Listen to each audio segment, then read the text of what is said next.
Southwest Florida, home to beaches and boating. This may seem like a normal day, but this story begins 2 weeks before.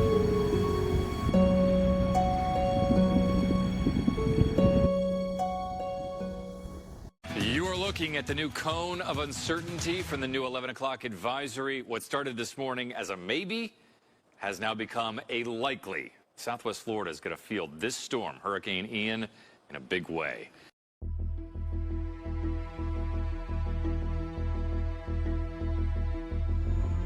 After landfall, the Florida Division of Emergency Management, ESF2, activates its Florida Communications Unit.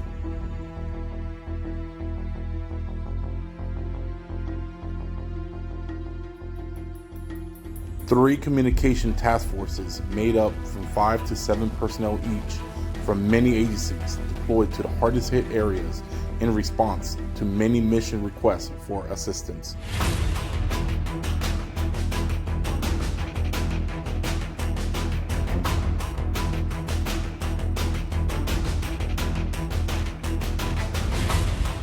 Once on the road, we drive through the night to reach our base camp.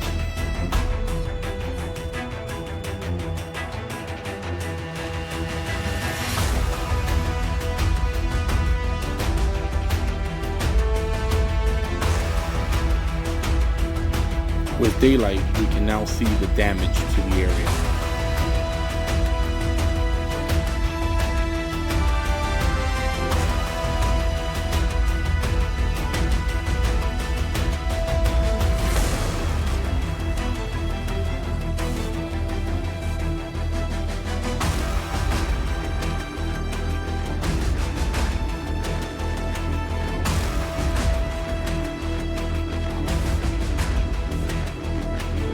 Once we reach our first mission area, we can see the road to Pine Island has been washed away and is now cut off from land.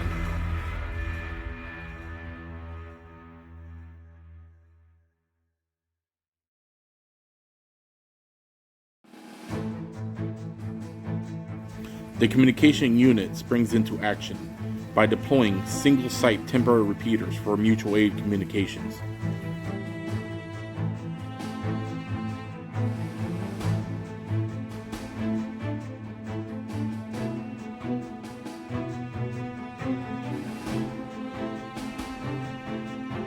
This single radio site will now provide coverage for a part of the island for first responders to talk back to the mainland.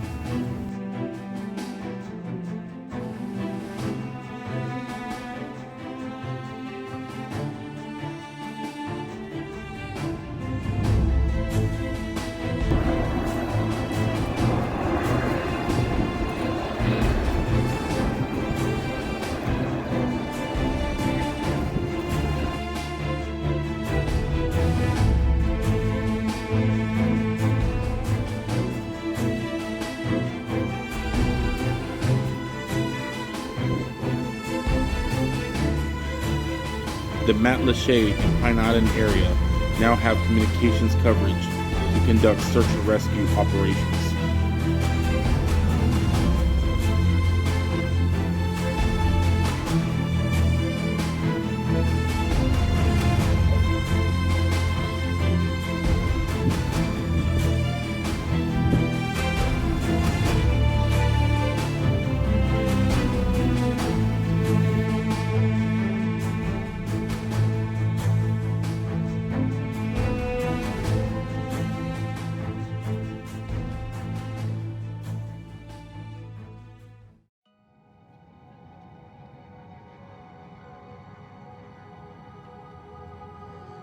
The next mission is to provide coverage for the north end of the island.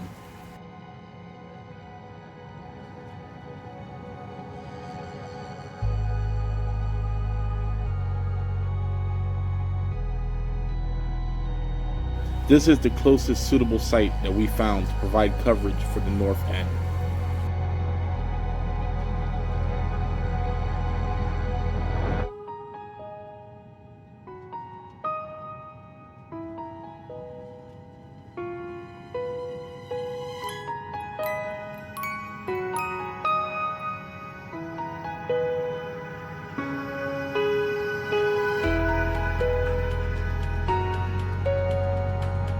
The team works late into the night to get this radio site on the air.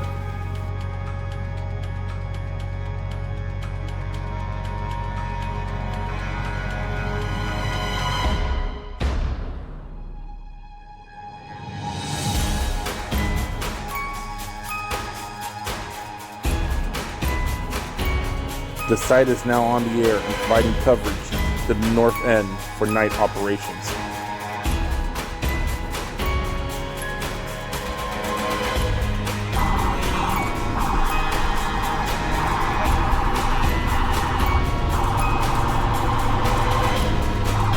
With the loss of power and traffic signals, it becomes difficult to move around personnel to tower sites.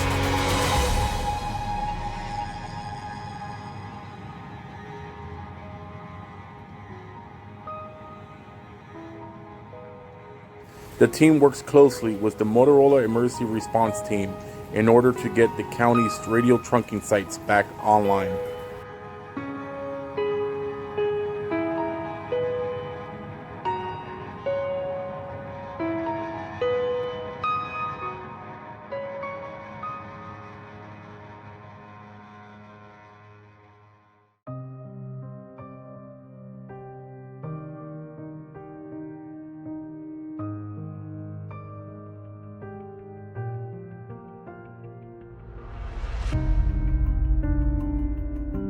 One of the logistical issues we encountered is the movement of personnel to and from the Sanibel Island area. The Sanibel Island causeway was rendered impassable after the storm.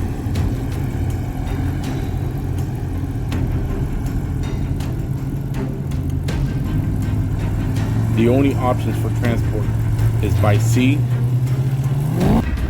or by air.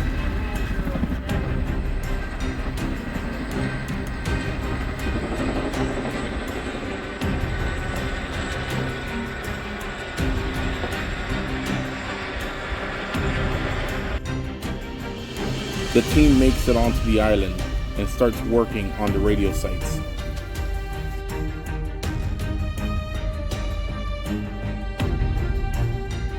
After a long day, the team unloads their trucks from the barges.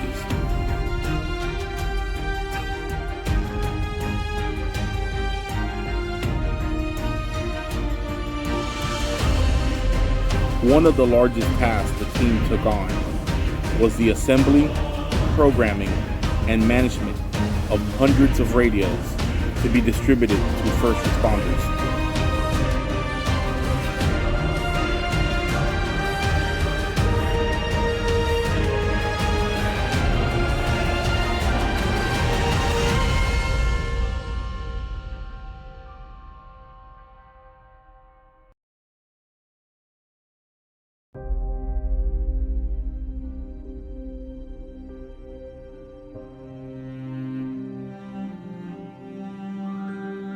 The Fort Myers Beach area seemed to be one of the most heavily impacted areas.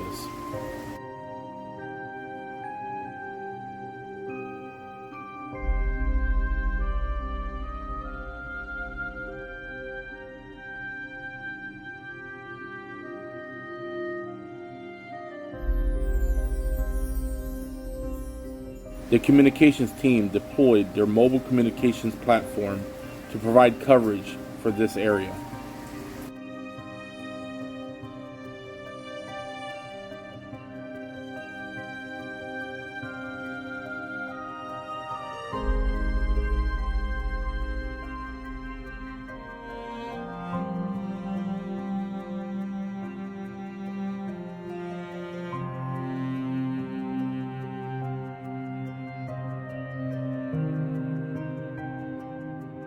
One of the many advantages of working with a multi-agency team, there are personnel with different skill sets that they bring to the table.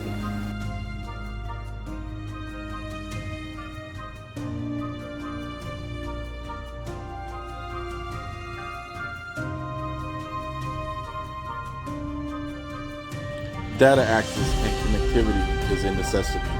The team deployed a series of Starlink satellite terminals, reconnecting damaged and destroyed infrastructure, Incident Command Post, EOC, and 911 Center. The team had to use ingenuity and get creative in order to complete these missions.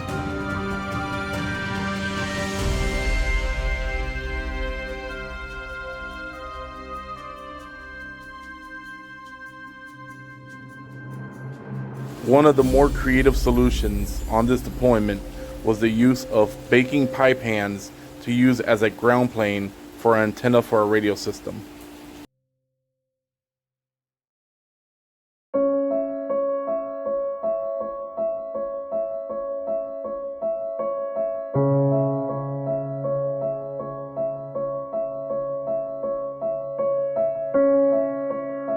The more the team traveled and ventured throughout the islands, the more devastation was seen.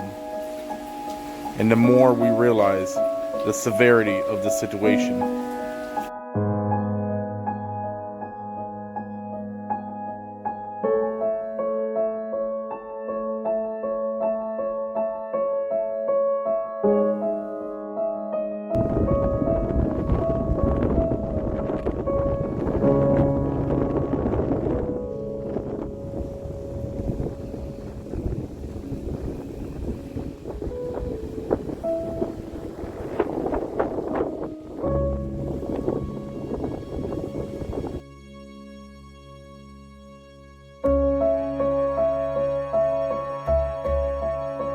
As the days pass during this deployment, our mission becomes abundantly clear: to keep the airways going.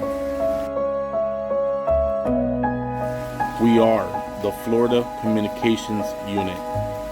One mission, one voice.